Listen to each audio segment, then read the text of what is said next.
Ya Allah, Ya Allah, Ya Rahman. Okay, so I'm going to go ahead and start in the way we do within our traditional starting point, that is with the praise of God. And I'll start with the Arabic. Bismillah ar-Rahman ar-Rahim. Alhamdulillahi Rabbil Alameen. Wassalatu wassalam ala Rasulihil Kareem amma ba'd. All praise is due to God and His peace and blessings upon His last and final messenger, the Prophet Muhammad sallallahu alaihi wasallam.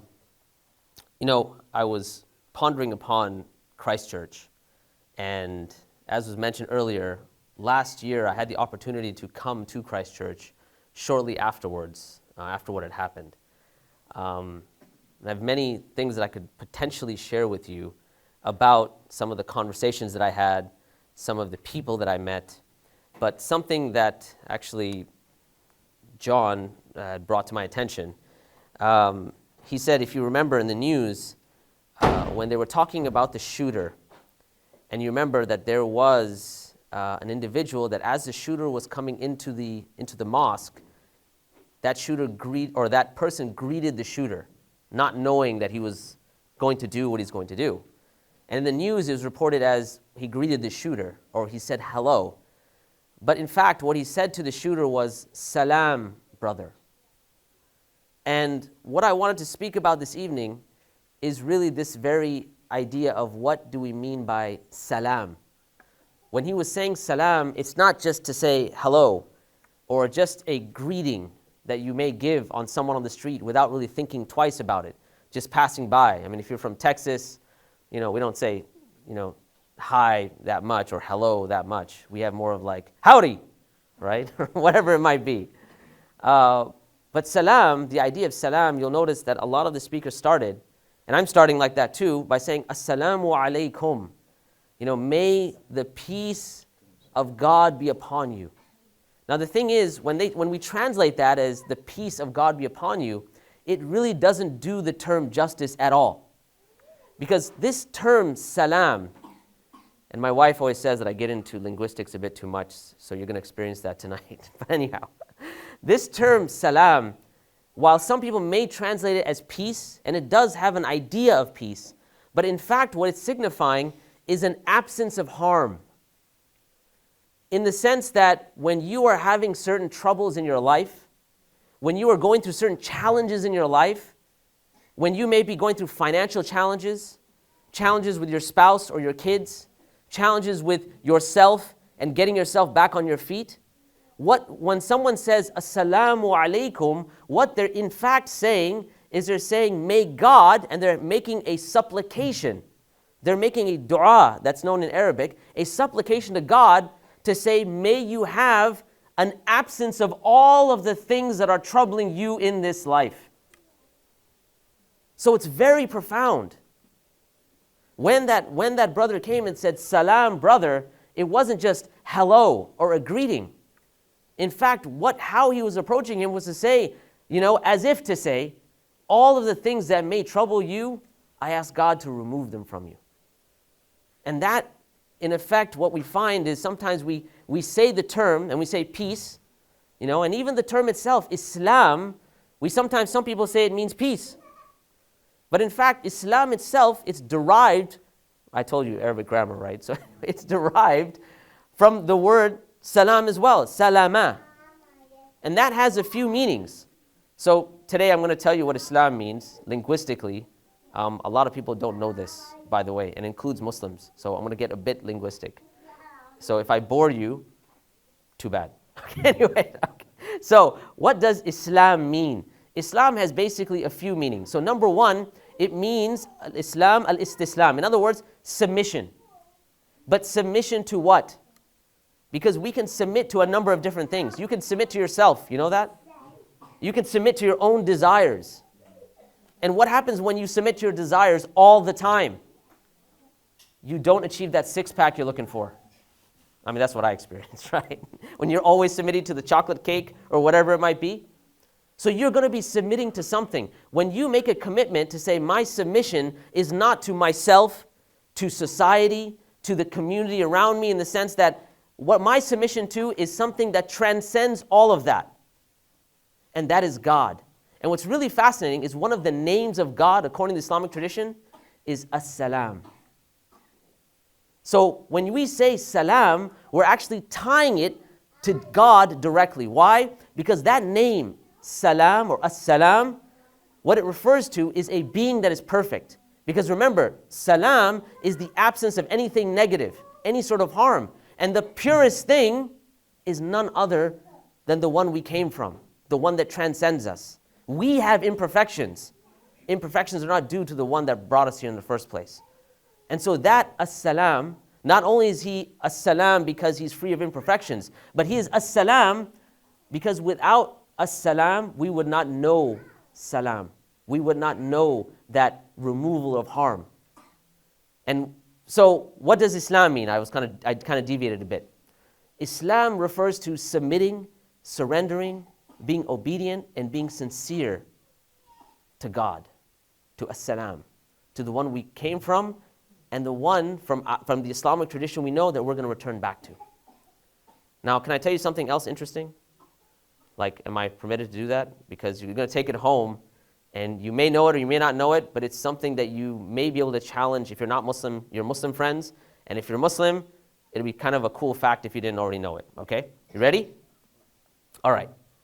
So we know what the term Islam means. Islam means submission, surrender, obedience, and sincerity. And by the way, this idea of sincerity is very important as well.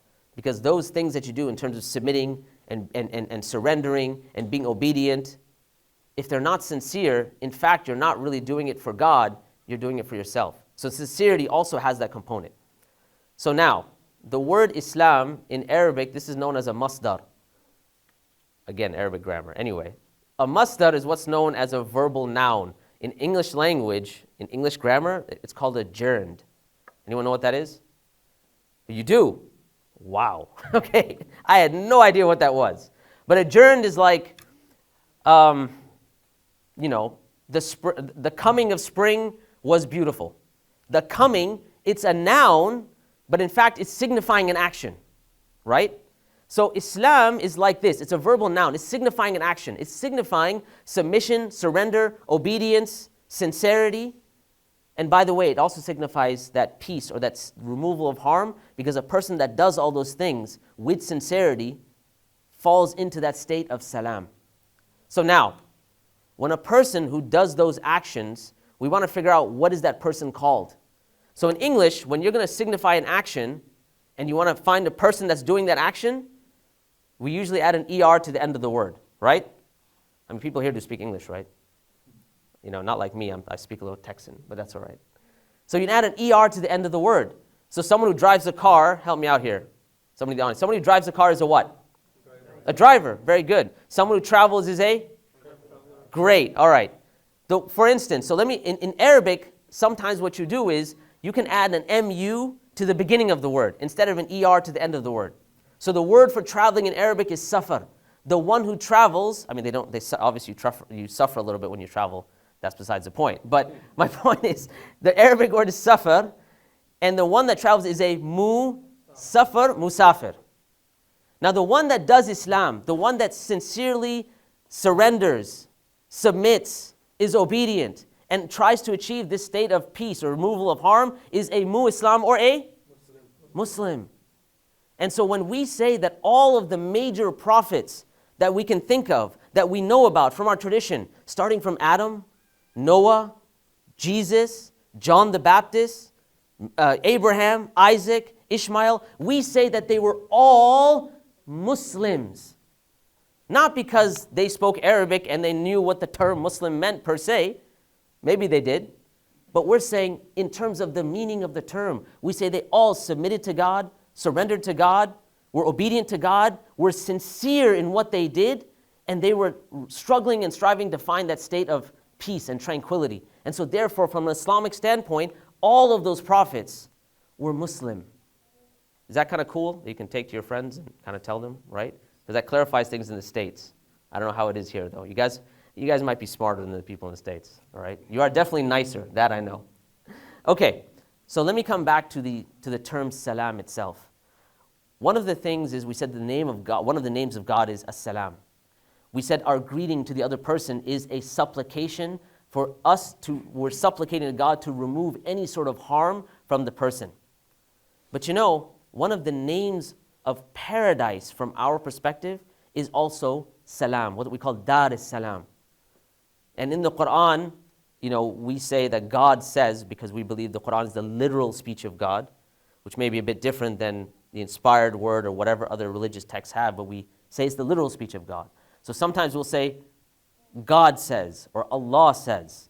So Allah says in the Quran that, you know, Allah is the one who invites you. Yad'u ila dar es-salam. He is the one that invites you. And notice how beautiful it is. It's an invitation. He's inviting you to this home of salam.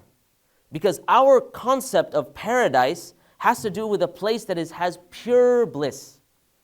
In other words, you will never have to worry about anything ever. But it's not only that. There's another description to get into a little more Arabic for fun. In the Quran, God says, مَاكِثِينَ فِيهِ أَبَدًا, that they will be in paradise, and the term that's used is makith. Now I want to give you an example of what that means. Has anyone bought a house here? You guys purchase houses? You have a house? 1, 2, and the rest you all rent? Is it no? What do? You rent. What else do you do? I don't know. You either buy or rent. Is there a third option? We're getting the deductive reasoning now, man. Occupy? Well, I'm hoping. I don't think the people in New Zealand occupy anything, man. So I want you to look. At least in the States, what happens is we buy a house, and when you buy a house, you have a certain feeling, all right? Or when you buy anything, like you buy a new car, some sort of major purchase. So taking the house example, when you buy a new house, you're very excited about it. People will come over, you'll be like, hey man, check out my house. And they'll come in like, wow, this is beautiful. And you know, you'll be talking about everything related to the house. You'll be talking about the doorknobs. You'll be talking about, man, you might even take them to the bathroom and be like, yo, check out the toilets, right? Look at that, they're brand new. Amazing, right? And the flushing system, it's amazing, whatever. So you are very excited. But what happens when a year passes? Someone comes over, hey, you got a new house? You're like, yeah. It's like, oh, wow. You're like, yeah, it's okay. We're thinking about moving. We want another house, right? We're going to get something else. The term makith, when God describes paradise, is the exact opposite. Like if you were to take that initial feeling when you get that house, how excited you are, and how you just want to tell the world about it, that initial feeling, usually in this temporary world, it goes down. So a year later, you're just like, yeah, it's okay. In paradise, makith refers to that feeling getting better and better and better and better. Abadan, forever. So this term, salam, it's very profound. It's very profound. When our brother basically said, salam, to that individual, you have to understand it was very deep.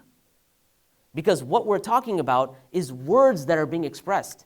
And don't ever underestimate the power of words. Ever.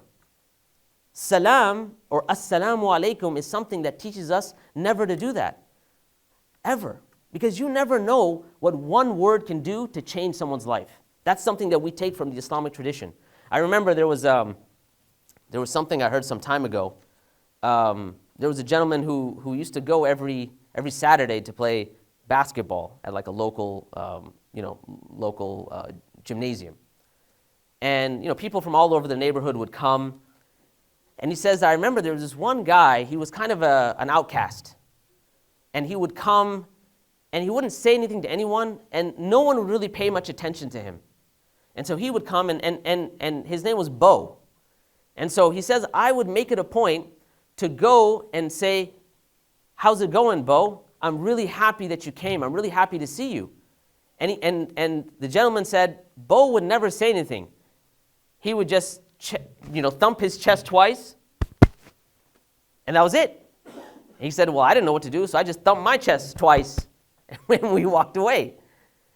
He said, so this happened for some time, and like 20 years later, he was in some place, and he says, some man comes up to me, and he almost like rushes at me. And he says, hey, do you remember me? And this man says, I don't remember you. He says, me, it's Bo. And the guy said, that's the most I ever heard Bo speak in my life, right? He says, wow. And he said, and Bo was there. He was married. He had children. He seemed like he was in a really good place. And he said, you don't remember, but I used to come every Saturday to play basketball. He's like, yeah. And then he's like, yeah, I remember you.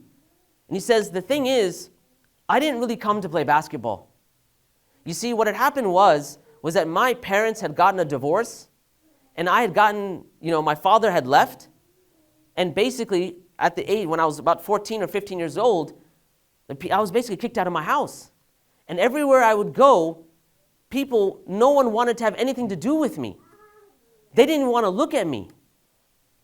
And he goes, I would come to play basketball, not to play basketball, because you would come to me and say, hey, Bo, I'm happy to see you. And the reason I came is because at that point in my life, nobody was happy to see me. Words can change a person's life. And one of the profound meanings of the salam is that change that we're working for every single human being when we offer this idea of salam, right? Anyone married here by any chance? Raise your hands if you're married. Okay, a couple of married people. All right. So can I talk to the men in the audience? Is that okay? I'm not singling out the women, but I need to address the men. 2 minutes? All right, this will be quick. So, men in the audience, for those of you who are married or have a significant other, I want you to ask yourself, when was the last time you told your wife or significant other that she's beautiful? Right? Sometimes I ask this to like Muslim communities in the US, and I say, like, when was the last time you told your wife that she's beautiful?